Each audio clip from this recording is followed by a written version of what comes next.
Speaking in an exclusive interview with NBC's Chuck Todd on Meet the Press on August 16, presidential candidate Donald Trump, said that if he were elected president, he would reverse President Obama's executive orders on immigration and deport all illegal aliens from the United States. Todd interviewed the real estate magnate aboard Trump's private plane as it idled on a runway in Des Moines, Iowa, a state that has considerable political importance because its caucuses are usually the first major electoral events of the presidential nominating process. Trump told Todd we have to rescind Obama's executive order offering those brought to the U.S. illegally as children known as dreamers protection from deportation, as well as Obama's unilateral move to delay deportation for their families. We have to make a whole new set of standards for those immigrating to the United States, NBC News quoted Trump. Todd questioned Trump about his plan as follows. Todd, you going to split up families? You going to deport children? Trump, Chuck, no, we're going to keep the families together. We have to keep the families together. Todd, but you going to keep them together out? Trump, but they have to go. But they have to go. Todd, what if they have no place to go? Trump, we will work with them. They have to go. Chuck, we either have a country or we don't have a country.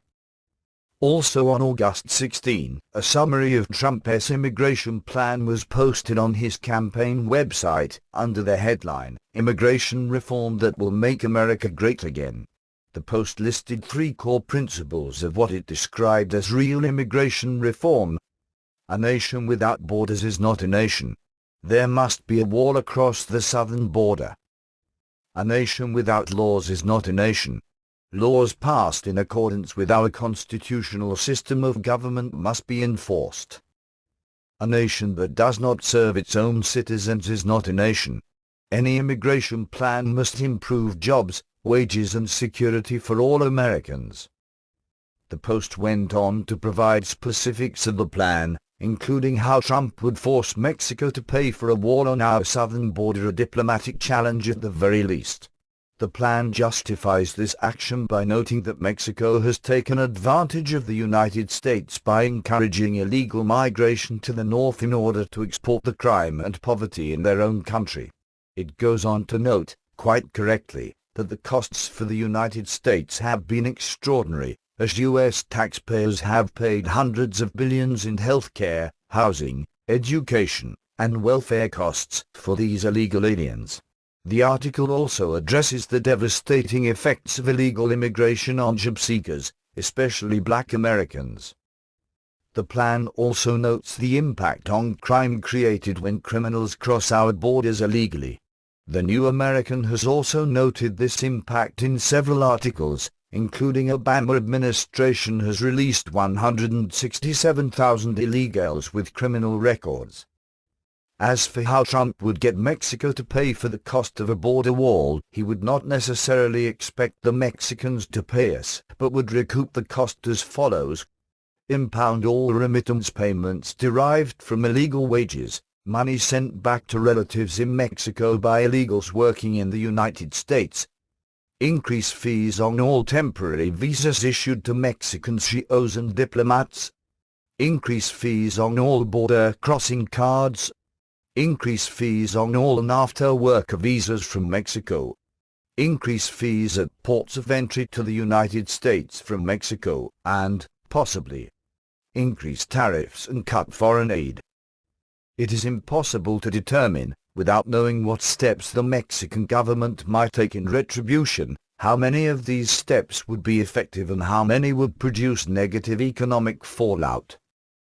Other parts of Trump's plan will probably receive a more unquestioned positive response from constitutionalists, including those falling under the category, defend the laws and Constitution of the United States. These steps include tripling the number of ICE officers, implementing a nationwide e-verify system, This proposal will not sit well with those who value Americans' right to privacy, who will see it as an invitation for more government snooping on innocent Americans. Former Congressman Ron Paul, R. Texas, among others, has warned that this national ID scheme would allow federal bureaucrats to collect biometric information, potentially including fingerprints, retinal scans, and more that could, and likely would, be eventually used as a tracking device. It would also make it illegal for anyone to work in the United States without obtaining the national ID, which is likely the motivation for proposing it in the first place. Trump's proposal goes on. Mandatory return of all criminal aliens to their home countries. Detention of those illegally crossing our borders until they are deported, not catch and release. Defunding sanctuary cities which refuse to cooperate with federal law enforcement. Enhanced penalties for overstaying a visa.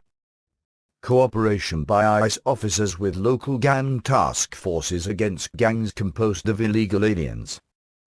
Ending birthright citizenship for the children born in the United States of parents who are here illegally. To put the immigration issue in perspective, some background information is in order. Among the Obama administration's most widespread amnesty programs was one giving special privileges to the Dreamers as part of the Deferred Action for Child Arrivals (DACA) program. DACA began with an executive action ordered by President Obama and was prompted by his frustration with the failure of Congress to pass the Development, Relief, and Education for Alien Minors Act, DREAM Act.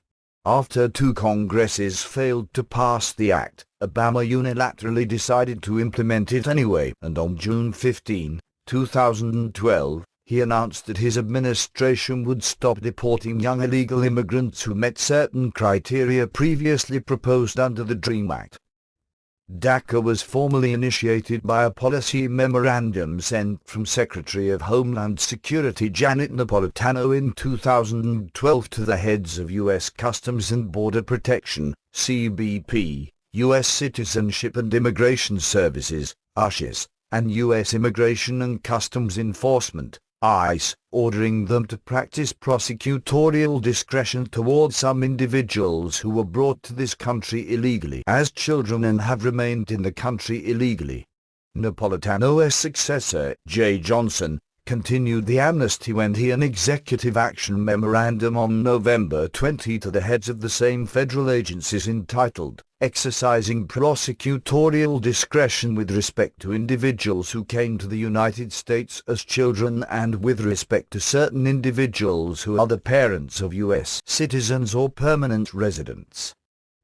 U.S. District Judge Andrew S. Harnan of the U.S. District Court for the Southern District of Texas in Brownsville issued an injunction on February 16 that blocked Johnson from implementing the Deferred Action for Parents of Americans and Lawful Permanent Residents (DPAR) program and expanded DACA by removing its age cap and extending work authorization for some illegal aliens to 3 years. In summation, the Trump immigration plan will likely appeal to conservatives and constitutionalists who see the unchecked flow of illegal immigrants into our nation and our poor border enforcement as an economic burden, a contributor to our nation's crime rate, and a threat to our very sovereignty. Trump's appeal to this same constituency on other issues, however, remains to be seen.